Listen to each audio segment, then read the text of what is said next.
Fellow Nigerians, as I address you today, I am deeply aware of the struggles many of you face in these challenging times.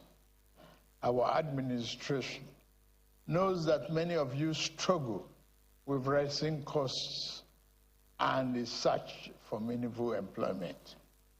I want to assure you that your voices are heard.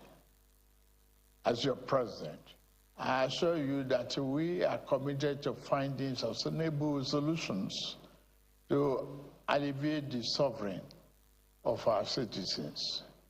Once again, I plead for your patience as the reforms we are implementing show positive signs, and we are beginning to see. Just like me, people today want their cooking taste. Omoluwabi 87.7 FM. Democracy as a form of government and launch the dream of a great country that will lead the rest of Africa out of poverty, ignorance, and underdevelopment. A beacon of hope for the rest of Africa and the world. Over 6 decades later, we can look back, and Nigerians worldwide can see how well we have succeeded in realizing the lofty dream of our founding fathers. The world is witnessing and benefiting from the can-do spirit of Nigerian people, our massive intellectual capacity, and our enterprise and industry in all vocations, from art to science, technology to infrastructure. The dreams that our founding fathers envisaged are still work in progress. Every day, we put our hands on the plow, determined to do a better job of it. Why it is tempting to focus on what has been left undone and where we have stumbled as a nation, we must never lose sight of how far we have come in forging and holding our country together. Since independence, our nation has survived many crises and upheavals that led to the dissolution and disintegration of many other nations worldwide.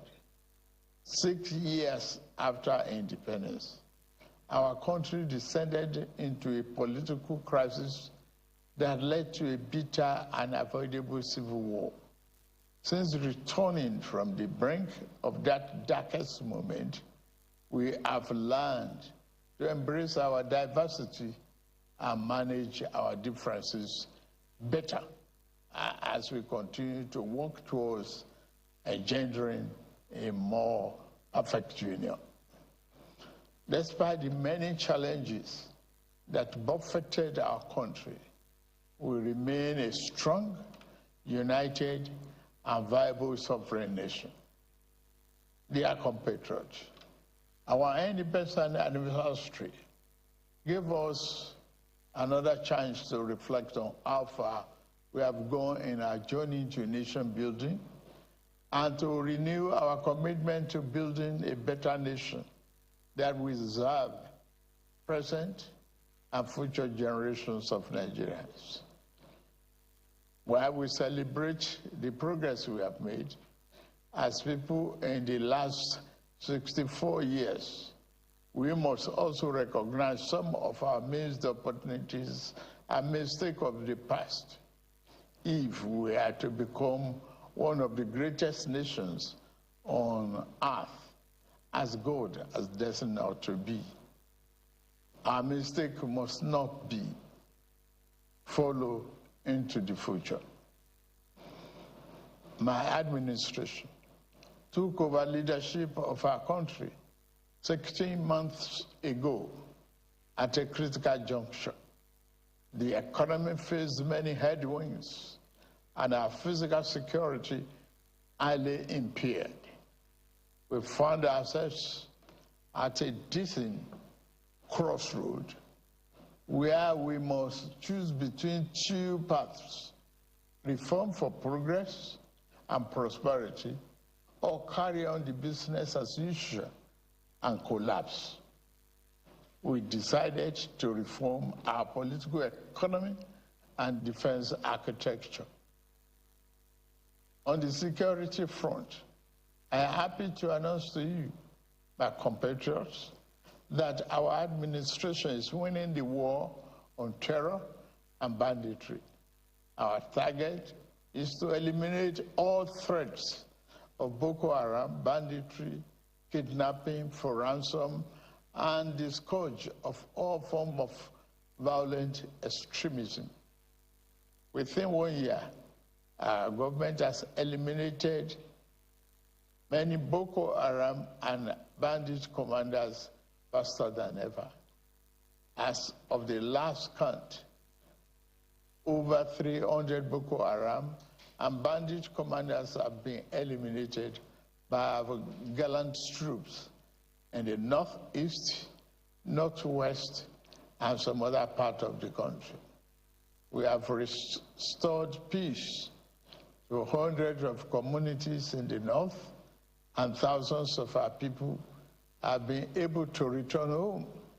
It is an unfinished business, I agree, which our security agencies are committed to ending as quickly as possible. As soon as we can restore peace to many communities in the troubled part of the north, our farmers can return to their farms. We expect to see a leap in food production and a downward spiral in food costs. I promise you, we shall not falter on this. Our government has been responding to the recent natural disasters, particularly the flooding in the part of the country. After Vice President Kashim Shettima visited Maiduguri, I also visited to assure our people that this federal government will always stand with our people in their times of trouble. At the last meeting of the Federal Executive Council, we approved a disaster relief fund to mobilize private and public sector funds to help us respond faster to emergencies. Our government has also ordered integrity tests of our dams in the country to avert future disasters. The economy is undergoing the necessary reforms and retooling to serve us better and more sustainably. If we do not correct the physical misalignment that led to the current economic downturn, our country will face an uncertain future and the peril of unimaginable consequences. Thanks to the reform, our country attracted foreign direct investment worth more than $30 billion in the last year. Fellow compatriots, our administration is committed to free enterprises, free entry, and free exit in investment while maintaining the sanctity and efficacy of our regulatory processes. This principle guides the divestment transaction in our upstream sector, where we are committed to changing the fortune positively. As such, ExxonMobil surplus divestment will receive ministerial approval in a matter of days, having been concluded by the regulator, NUPRC, in line with the Petroleum Industry Act, PIA. This was done in the same manner as other qualified divestment approved in the sector. The move will create vibrancy and increase oil and gas production positively impacting our economy. The more disciplined approach adopted by the central bank to monetary policy management has ensured stability and predictability in our foreign exchange market. We inherited a reserve of over 33 billion 16 months ago. Since then, we have paid back the inherited forex backlog of 7 billion. We have cleared the ways and means debt of over 30 trillion naira. We have reduced the debt service ratio from 97% to 68%. Despite all this, we have managed to keep our foreign reserve at 37 billion.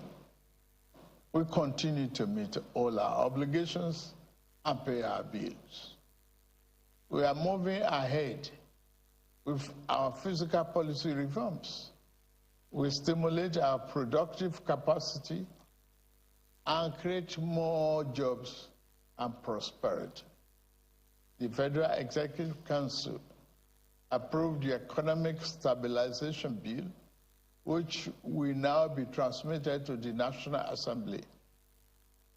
This transformative bill will make our business environment more friendly, stimulate investment, and reduce the tax burden on businesses and workers one day are passed into law. As part of our efforts to re-engineer our political economy, we are resolute in our determination to implement the Supreme Court judgment on the financial autonomy of local governments. The central concern of our people today is the high cost of living, especially food costs. This concern is shared by many around the globe as prices and the cost of living continue to rise worldwide. My fellow Nigerians, please be assured that we are implementing many measures to reduce the cost of living at home. I commend the governors, particularly in Kebbi, Niger, Jigawa, Kwara, Nasarawa, and other Southwest governors that have embraced our agricultural production program. I urge other states to join the federal government in investing in mechanized farming. We are playing our part by supplying fertilizer and making tractors and other farm equipment available. Last week, the Federal Executive Council approved establishing a local assembly plant for 2,000 John Deere tractors, combine harvesters, disc riders, bottom plows, and other farm equipment. The plant has a completion time of 6 months. Our energy transition program is on course. We are expanding the adoption of the presidential initiative on compressed natural gas for mass transit with private sector players. The federal government is ready to assist the 36 states and FCT in acquiring CNG buses for cheaper public transportation. Fellow Nigerians, while we are working to stabilize the economy and secure the country, we also seek to foster national unity and build social harmony and cohesion. Our economy can only thrive when there is peace. As we work to overcome the challenges of the day, we remain mindful of next generation as we seek to galvanize their creative energy towards a better future. we lead today with the future we wish to bequeath to our children in focus. Recognizing that we cannot design a future that belongs to them without making them its architects. Considering this, I am pleased to announce the gathering of a national youth conference. This conference will be a platform to address the diverse challenges and opportunities confronting our young people, who constitute more than 60% of our population. It will provoke meaningful dialogue and empower our young people to participate actively in nation building by ensuring that their voices are heard in shaping the policies that impact their lives. We are creating a pathway for a brighter tomorrow. The 30-day conference will unite young people nationwide to collaboratively develop solutions to issues such as education, employment, innovation, security, and social justice. The modality of this conference and selection of delegates will be designed in close consultation with our young people through their representatives. Through this compact, it will be our job as leaders to ensure that their aspirations are at the heart of the conference deliberations.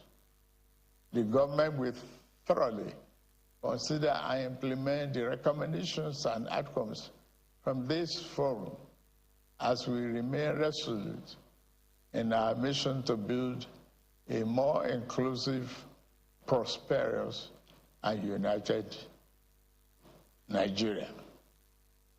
Our government is implementing several other youth-centric programs to give our young people an advantage in rapid changing world. We are implementing, among others, the 3 million technical program of the Ministry of Communications, Innovation and Digital Economy, aimed at building Nigeria's technical talent backbone. We have also enthusiastically implemented the Nigerian Education Loan Fund, NEL Fund, which provides cheap loans to our students to pursue their tertiary educational dream. In addition, later this month, we shall launch the Renewable Hope Labor Employment and Empowerment, the LEAP. It is conceived as a comprehensive suite of interventions and job creation by Federal Ministry of Labor and Employment that is aimed at facilitating the creation of 2.5 million jobs directly and indirectly on an annual incremental basis, while simultaneously ensuring the welfare and safety of workers across the country. As is the tradition, the government will soon announce all the beneficiaries of our national honors for 2024. The Senate President and the Chief Justice of the Federation have been conferred with the honor of the Grand Commander of the Order of the Niger, GCON. The Deputy Senate President and the Speaker of the House of Representatives have honor of Commander of the Order of the Federal Republic, CFR, while the Deputy Speaker of the House has been awarded Commander of the Order of Niger, CON.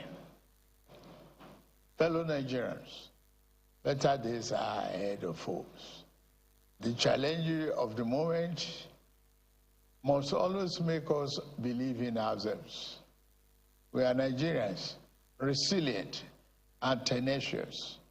We always prevail and rise above our circumstances. I urge you to believe in our nation's promise. The road ahead may be challenging, but we will forge a path towards a brighter future with your support. Together, we will cultivate a Nigeria that reflects the aspiration of all its citizens, a nation that resonates with pride, dignity, and shared success. As agents of change, we can shape our destiny and build a brighter future by ourselves, for ourselves, and future generations. Please join us and join our administration in this journey towards a brighter future. Let us work together to build a greater Nigeria where every citizen can access opportunities and every child can grow up with hope and promise.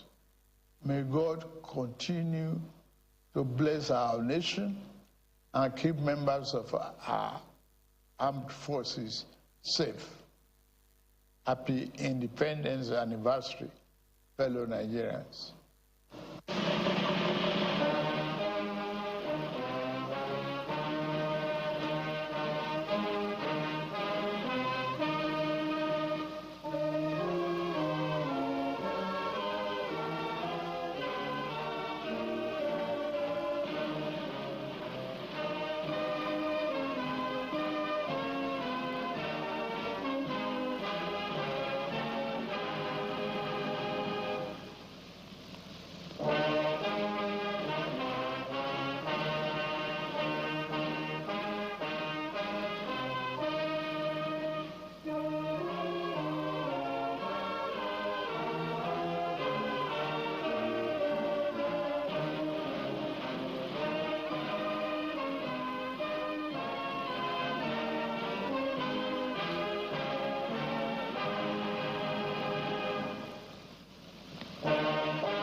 It is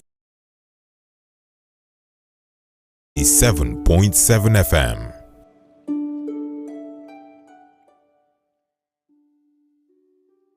When you hear the word integrity, what comes to your mind? Uprightness, genuinity, honesty, rectitude. Omoluwabi Radio, that is what we represent.